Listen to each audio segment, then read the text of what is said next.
God was a woman.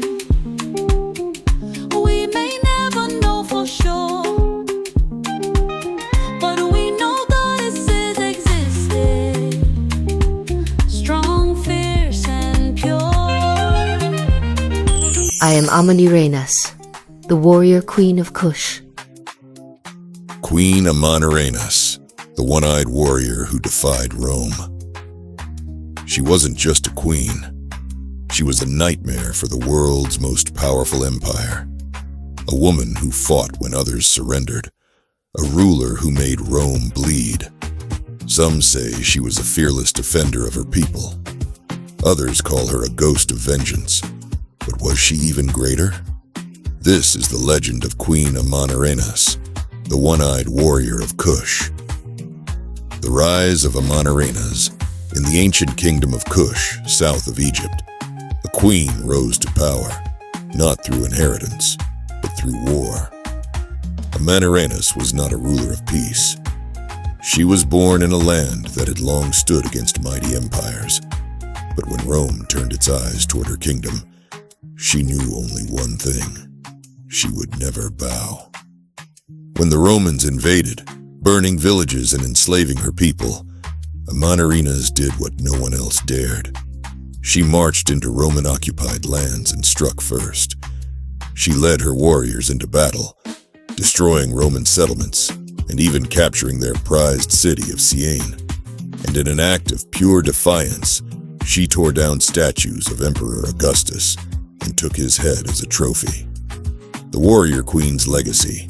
For 5 relentless years, Amanirenas fought Rome with war elephants, archers, and unbreakable will.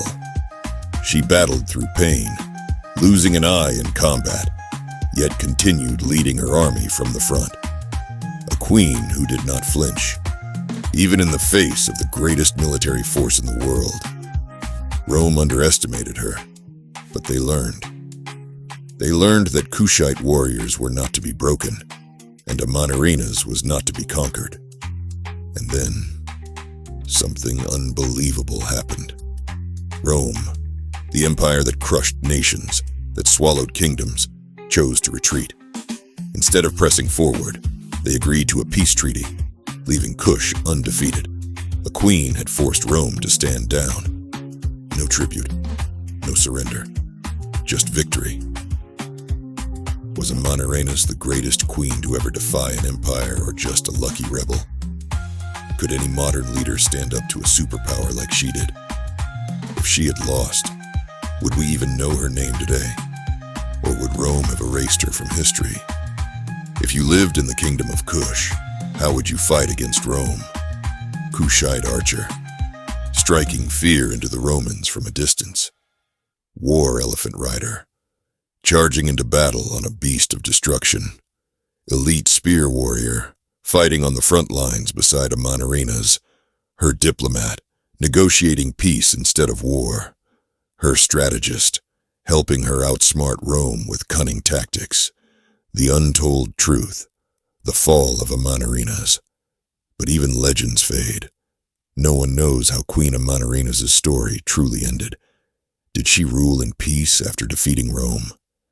Did she fall in battle, her sword slipping from her grasp one last time?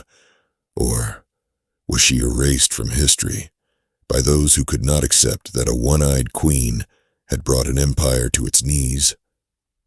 Some say she vanished into the desert, her spirit still watching over her kingdom. Others claim she was poisoned by those who feared her growing power, and some believe she was buried with her war elephants, waiting for the day her people would need her again. No tomb, no body, no certainty. Did she truly win? Or was her story stolen, rewritten by those who refused to believe a queen had defied Rome?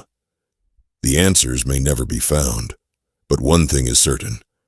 Amanirenas proved that empires can be challenged, that even the strongest can fall, and some legends refuse to die. What do you think happened to Queen Amanirenas? Did she die a warrior? Was she betrayed?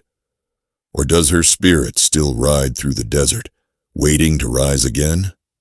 Drop your theory in the comments. And if you love stories of forgotten queens, hit that subscribe button, because history isn't finished telling its story. Legends say God was a woman.